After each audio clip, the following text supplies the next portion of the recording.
ফের হুঙ্কার অনুব্রত মণ্ডলের 2.5 বছর জেল খেটেছি, জেল খাটার ভয় এখন আর পাই না।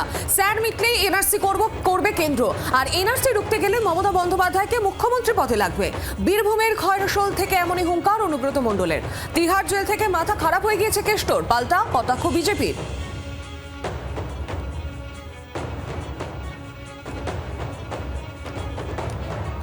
আর বিস্তারিত জানবো, সঙ্গে রয়েছেন প্রতিনিধি প্রসেনজিৎ মালাকার। প্রসেনজিৎ, একদিকে যেমন শাসক বিরোধী চর্চা চলছে, এখানে অনুব্রত মণ্ডলকে বলতে শোনা গেল যে তিনি জেল খেটেছেন, এখন আর তিনি ভয় পাচ্ছেন না।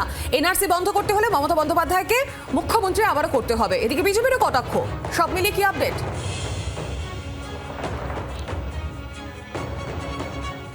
দেখো, একবারই তোমাকে বলি, যত নির্বাচন এগিয়ে আসছে, সময় এগিয়ে আসছে, তত রাজনৈতিক তরজা বৃদ্ধি পাচ্ছে। একেবারে বলা যেতে পারে অনুব্রত মণ্ডলের প্রত্যেক দিনের কর্মসূচি, প্রত্যেক জনসভা থেকে একের পর এক বার্তা অনুব্রত মণ্ডল দিয়ে চলেছেন। গতকালকে তিনি রীতিমতো বিজেপিকে চ্যালেঞ্জ ছুড়ে দিয়েছেন। তিনি বলেছেন, একসাথে জনসভা করুন, জনসভাতে যার লোকসংখ্যা বেশি হবে, যদি আমাদের লোকসংখ্যা বেশি না হয়, অর্থাৎ তৃণমূলের লোকসংখ্যা বেশি না হয়, তাহলে প্রার্থী দেব না।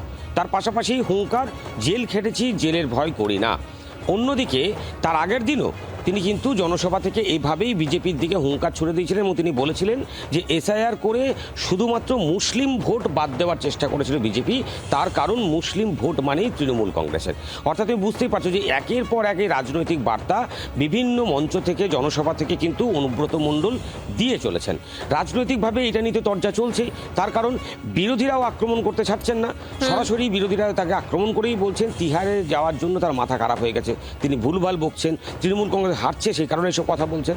কিন্তু রাজনৈতিক মাঠে বীরভূম জেলার রাজনীতি যে ধীরে ধীরে ক্রমশ আরও বেশি তপ্ত হয়ে উঠছে বীরভূমে এই বিধানসভা নির্বাচনের আগে, এটা তো বলার অপেক্ষা রাখে না। তার কারণ একের পর এক জনসভা, হেভিওয়েট জনসভা, অনুব্রত মণ্ডলের মন্তব্য, বিরোধীদের মন্তব্য, রাজনৈতিকভাবে কিন্তু সময়ের সাথে সাথে বীরভূম জেলা উত্তপ্ত হয়ে উঠছে, আরও বেশি তপ্ত হয়ে উঠছে। একেবারে প্রসেনজিৎ, আমরা বারংবার দেখেছি যখন নির্বাচন আসে, দফায় দফায় উত্তেজনার ছবি আসে এই বীরভূম থেকে, সেদিকে নজর থাকবে আমাদের। আপাতত ধন্যবাদ তোমাকে।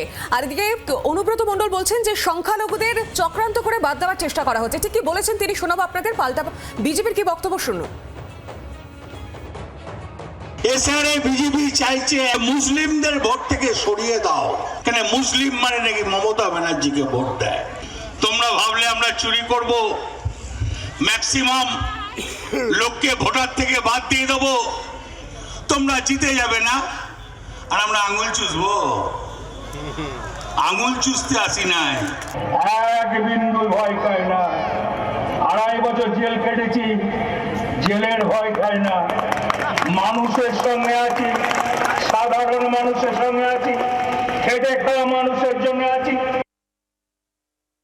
কেষ্টবাবু বুঝতে পারছেন যে উনি জেলে ছিলেন, ওনার ব্রেনটাও একদম রিজেক্ট হয়ে গেছে, এবং তৃণমূল কংগ্রেস অবৈধ ভোটারদের ভোটে জিতত, আজকে তারাই স্বীকার করছে, সেটা এবার পারবে না। বাংলার আওয়াজ, বাঙালির আবেগ, জি 24 ঘন্টা।